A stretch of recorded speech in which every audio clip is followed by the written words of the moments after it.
back to the U. But looks like we got Coach McDuffie on. Why don't we ask him about this and talk to him a little bit about coaching? If you want to introduce him, I'll bring him on, buddy. All right, bring him on in. There he is. Marshall, what's going on, fellas? Hey, Coach, how are you? What's going on? All right. I'm good. It's the Yourself? head coach down at Carrollwood Day in Tampa, Florida, fellas. He has some of the best athletes in the country. I've been keeping up with his squad since he got there. And hey, Nate, when I say guys, I'm talking 4 or 5-star guys down there, man, and it's crazy. So look, Marshall, I got a couple questions for you. What's up? After this first season down there coaching ball, man, what stuck out the most for you? What's the one thing that you weren't prepared for or had to adjust to the most coaching at that big time school down there? Competition, travel, what was it? I would definitely say the biggest thing is we had a lot of young guys, right? Okay. The biggest thing was just to get everybody on the same page and allow them to believe in each other and not only themselves. So putting everything together, like you said, this was my first year being a head coach. So it was trying to mold the coaching staff together, trying to mold the players together, and trying to change the culture at the same time. So it was a lot all at once, but man, we were able to do it, but we lost in the first round of the playoffs. So definitely this season was a learning season, but next year we'll definitely grow and learn from our mistakes. Yeah, no doubt, Coach. Hey, you get into the playoffs, that's what it's all about, getting to the dance. And, being at a big school down in Tampa, you got a taste of it real quick. I know you played at FIU and then, bounced around and played after that. How did you decide to get into coaching, McMorgan? Man, it was just always so. When I was down in Miami, I was doing during the summertime, I would work in a after school program. So I was working with kids, and it's always been a passion of mine just to work with kids and help kids grow academically and also athletically. So it was the natural transition to just inspire the next generation, because a lot of my greatest mentors are my coaches. So I felt like that was the best way for me to be impactful. Oh, so look, Marshall, I know you were a big-time trainer down there, a bunch of skilled guys. You keep in touch with any of these guys in college right now? Have any of them entered the transfer portal? We're talking about the transfer portal on this show, too. What are your thoughts on the transfer portal, and how is it affecting your current high school players? I mean, for the 22 class, it's tough. It's a grind for the seniors that's coming out this year. It's due to the fact that they're not getting the fair shots that traditional recruiting has been over for generations, right? Yeah. So we're talking about FBS. FBS traditionally is about 25 scholarships to high school seniors. And obviously you had JUCO players that were getting scholarships as well. But the portal is like free agency. Like you can just get up and leave whenever, however. Remember the rule, it used to be you used to have a coach sign off on it, and you would have to sit out a year unless you had like for emergency reasons, you were able to play the following year. But portal, you can play right away. You can pick up and go without a coach signing off on it. So, man, the senior class, this 22 class, it's been hard, Coach. It's been hard as heck to get kids, high school kids, signed this year. Yeah. Yeah, I think that COVID year affects it too, right? I mean, everybody got that free year, and so there's less scholarships. And RICO and I talked about the Ewers kid who went to Ohio State and skipped his senior year in high school. So we got those types of things happening. We got the, free year. It's got to reduce the amount of openings that are out there, right? 100%. 100%. I have kids that traditionally they should be playing FBS football, but right now it's just trying to find the right school who doesn't.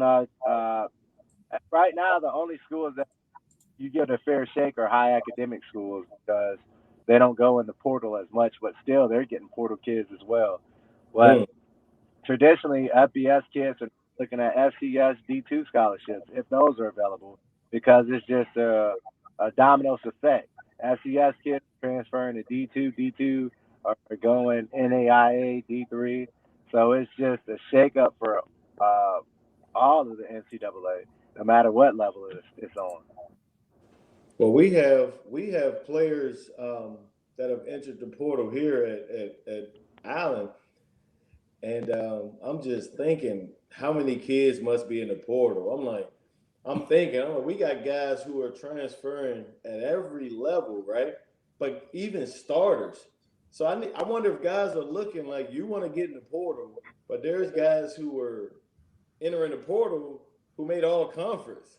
You know what I mean? Who have a year or two left of eligibility. So this thing I bet your odds got to be low at this point, man, of having somebody come in there and pick you up.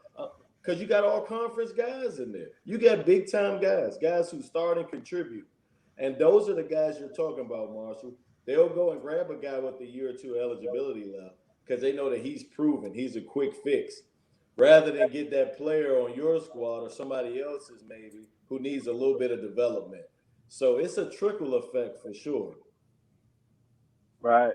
I was just talking to one of my buddies, and he follows South Florida football like crazy. And he had mentioned today that South Florida, as of now, it's crazy how rankings are going out. From a high school perspective, they're not ranked as high, but from the transfer portal, they're the number one school in the country. So, like you said, coaches, ultimately, they're trying to find guys that could come in and play right now. Yep. As opposed to developing. The art of developing is completely gone. Yeah. Especially looking at these contracts, looking at what how much money these coaches are making. They don't have time to just sadly try to develop a kid. They need their programs to go, and they need them to go now. Right now. No, and look, Coach, go ahead. Hey, Coach, I was just going to ask. So, what do you tell these kids, man? I mean, if there's not as many openings, but these kids want to play, do you talk to them about going to junior college or doing something like that to continue to work on their game and potentially have an opportunity in a year or two?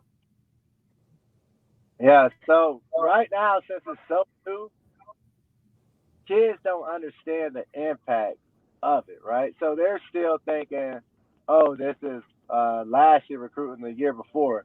But trying to educate families and kids, that's honestly the hardest thing to do because they don't understand that this thing is real. And like you all were saying, I can't even tell you how many kids are in the portal. Portal is crazy. There's more kids in the portal than scholarships available. Like you have Bentley Rattler. He was supposed to be the number one pick taken in the draft.